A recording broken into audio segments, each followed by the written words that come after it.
seems like we need at least two components in order to get this entrepreneurial venture going, and you need the inspiration and innovation and those kind of things, but also somebody with the sense of business to propel this. So Miley, in your race with MuteWatch, could you say something about the design component? You're not a designer, but you're definitely an entrepreneur. I knew that the design was very important from the beginning, and I managed to collect a team where we managed to convince very successful, very talented designers.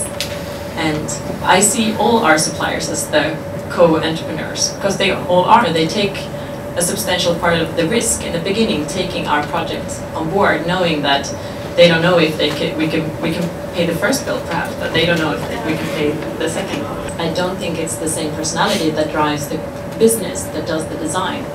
It's a huge difference between a specialist specializing in different defined projects and a more of a generalist that can drive the business in the long term. Yeah, but if you're talking about creativity, creativity is about problem solving, and business is about problem solving. And if we do have designers who are not at all interested in how can we make this valuable, or how can we make this into something that would make a change in the world or whatever, then I would say that designer is not working in that type of company, so to say. So in a way, again, I disagree with you, Miley, because I think that it doesn't have to be different personalities. You can find business-driven designers today. We would love to have more from your school, but there is a change now. Okay, and the change is? Internet. Say, isn't this the fascination of that networking have been a completely new dimension in today's world? And if we see the young people are networking in a completely different way than we used to do in my generation, because you don't only network physically, you network with all the social media. So in that sense, if you need sort of a specialist or someone that has got an idea, or I need more creativity, you can just go out and ask for more creativity, and then you probably will get a number of responses on that. Yeah. And that is the fascinating thing, which means this, what you're talking about, working in team, has always been the case, that you try to put the competences together.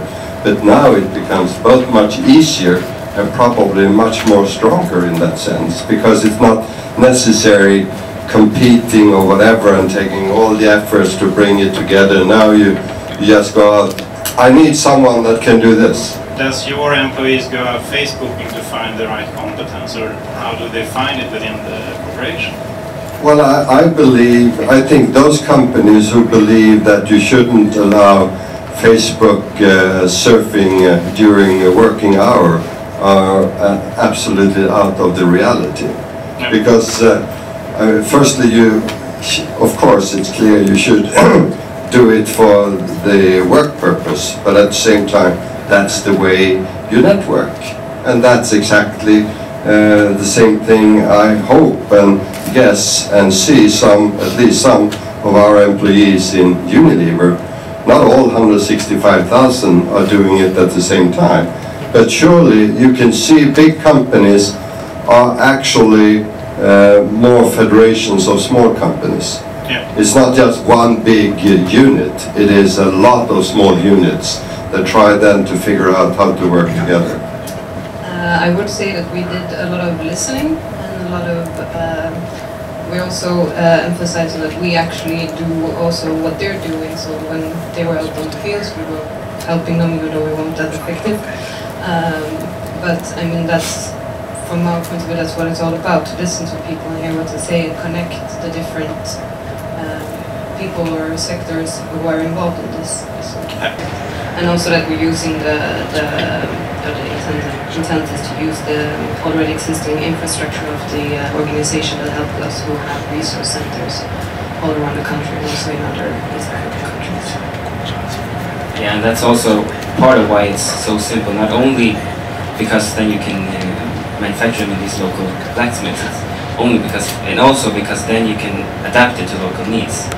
You can really see all the parts, and then, okay, I don't have this kind of tree or this wood is not available here, then we can use this instead. And I would say I fully agree with what you said. It's probably 80-90% execution, and then during execution, not giving up the dream, to see the fulfillment. That becomes, I would say, the true entrepreneurship, as long as it's sort of not a dead end. I mean, that is really the true.